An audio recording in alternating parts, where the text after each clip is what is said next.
Bolehkah hadis palsu dijadikan motivasi beramal? Yang boleh dijadikan motivasi beramal hadis dhaif. Hadis palsu tak boleh sama sekali. Contoh hadis palsunya, siapa yang gembira menyambut Ramadan, maka diharamkan Allah jasadnya dari api neraka. Tak boleh disampaikan.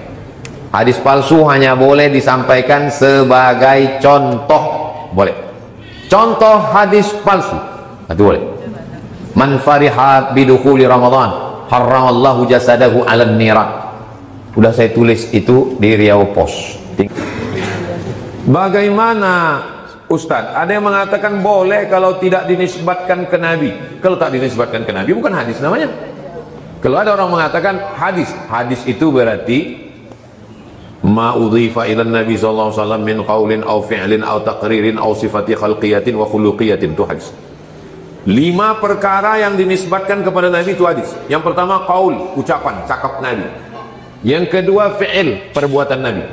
Yang ketiga takrir, ketetapan Nabi. Yang kelima sifat fisik Nabi. Yang keenam bawaan Nabi. 5 ini disebut dengan hadis. Saya tidak nisbatkan ke Nabi, berarti bukan hadis. Apa namanya? Mana aku tahu? Menurut kata-kata hikmah, menurut guru saya, yang kau bilang hadis. Karena kalau hadis itu berarti ucapan, perbuatan, ketetapan, sifat fisik, dan bawaan. Apakah ketika kita sholat duha jam 11-an atau sholat 4.30 itu dianggap melalaikan? Oh, tunggu dulu. Satu-satu dulu. Sholat duhanya dulu. Sholat duha jam 11-an. Sholat pagi ini dibagi 3. Ketika matahari terbit lewat 12 menit, misalnya matahari terbit sekarang jam 6.15, tambah 12 menit, berarti 6.27. Maka itu disebut dengan sholat sunat isyraq namanya. Sholat sunat isyraq kalau cukup 3 syarat. Sholat subuhnya di masjid berjamaah, duduk berzikir mengingat Allah sampai terbit matahari, lewatkan 12 menit. Dari mana datang 12 menit itu? Setinggi galah matahari. Matahari naik setinggi galah, menurut ilmu astronomi diukur 12 menit. Maka itu namanya sholat sunat isyraq. Kalau dilaksanakan tidak cukup 3 syarat, sholatnya tidak ke masjid. Kalau tak sholat sama sekali Pak Ustaz, itu lain cerita. Sholat tak di masjid, misalnya sholat di rumah, kemudian dia tidak i'tikaf di masjid sampai terbit matahari, itu namanya sholat duha. Kalau dilaksanakan ketika anak onta tak bisa menempelkan perutnya ke pasir. Kenapa Nabi pakai istilah-istilah galah? Anak onta tak bisa menempelkan perut ke pasir karena waktu itu belum ada jam. Itu yang gini. Makanya dia pakai cara ketika matahari setinggi galah, maksudnya 12 menit. Ketika anak onta tak bisa menempelkan perutnya ke pasir, maksudnya ketika panas mulai menyala. Pasir itu mulai panas karena matahari, agak-agak kira-kira jam 10, jam 11 sampai 10 menit sebelum azan zuhur. Jadi masih boleh duha jam 11 sampai 12.20 masih bisa. Sholat apa namanya? Sholat awwabin. Dalilnya dalam Sahih Muslim. Sholatul awwabin hina tarmidul fisal. Sholat awwabin ketika matahari memanasi pasir, onta tak bisa menempelkan perutnya ke pasir. Jadi sholat pagi itu 3. Ketika matahari setinggi galah, sholat isyraq kalau cukup 3 syarat. Habis itu duha, dan ketika panas namanya sholat awwabin. Boleh dibuat 3-3-nya? Boleh. Jadi kalau saya sholat jam 11, sholat awwabin. Sholat jam 4.30, sholat tahajud jam 4.30 sampai azan subuh berkumandang masih bisa sholat. Tapi yang jadikan patokan jangan azan, waktu masuk. Karena kalau azan bisa aja pengurus RT melarang muazin kan, ya aku mau tahajud dulu kan.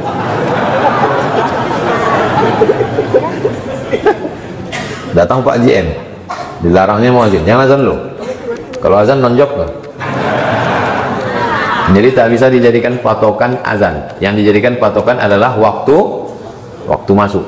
Nah ini biasanya di layar ini nampak itu waktu. Bagi yang belum menempatkan waktunya, tolong tepatkan jam tangan itu dengan jam handphone itu ke RRI. Nah, pakai itu waktu yang tepat. Jadi biasanya bulan Ramadan ini orang Islam paling tepat waktu. Tak ada yang meleset. Jika kita sedang musafir, ingin menjamak dan qasar sholat, ketika masuk zuhur kita mampir di masjid. Di masjid itu akan melaksanakan sholat zuhur sesama muqim. Apakah boleh kita sholat zuhur bersama imam muqim? Boleh. Imamnya muqim, makmumnya musafir, maka ikut imam 4 rakaat. Zuhurnya 4 rakaat ikut imam, tapi niatnya jamak qasar, jamak takdim. Nanti salam imam, dia berdiri iqamat, dia sholat asarnya 2. Atau dibalik, misalnya saya mau pergi ke Dumai, pas sampai di simpang tol berhenti saya di masjid, nampak orang itu, nampaknya katanya, Ustadz lah maju Pak Ustadz, bilang saya musafir, nggak apa-apa Pak Ustadz, maju saya, maka saya jadi imam 2 rakaat, makmumnya 4. Begitu saya salam, Assalamualaikum warahmatullahi, Assalamualaikum warahmatullahi, makmum itu jangan ikut salam, kau kan mukim, aku berdiri tambah 2 lagi. Karena dulu pernah waktu saya sedang ceramah jadwal hari Rabu di An-Nur, imamnya dari Palestina. Waktu itu ada seminar imam-imam internasional, maju imam Palestina itu ke depan, 2 rakaat salam dia musafir, makmum tuh bingung. Sebagian salam, sebagian berdiri, sebagian menengok. Maka saya tulis di Riau Pos, langsung hari itu juga saya tulis di Riau Pos, kalau masuk orang, saya sebetulnya waktu itu mau mengkritik Imam An-Nur, siapapun yang datang ke An-Nur jangan dipersilakan maju walaupun sorbannya sebesar ban Vespa, karena sudah diangkat di situ imam, namanya imam ratib. Kurang hebat apa ulama-ulama Al-Azhar Kairo Mesir itu, tapi kalau datang mereka ke Masjidil Haram, yang tetap menjadi imam adalah imam-imam yang diangkat oleh raja, Syekh Abdurrahman Sudais, Syekh Suraim, Syekh Mu'aikili. Nah, begitu juga dengan imam kita di Masjid PTP 4 ini. Siapapun yang datang kemari, maka imam tetap. Macam tadi, mana saya maju? Walaupun baju saya kebesaran. Oke, jubah kebesaran, XL ukuran.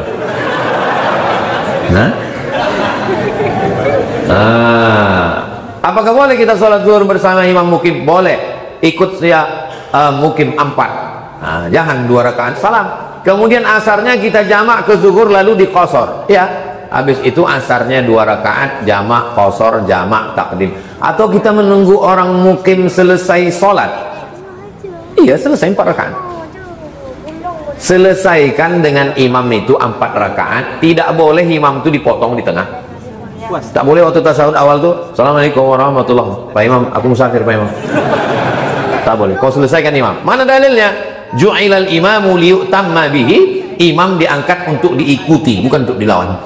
Ikuti imam itu sampai 4 rakaat, habis itu berdiri, baru sholat asar 2 rakaat, karena musafir.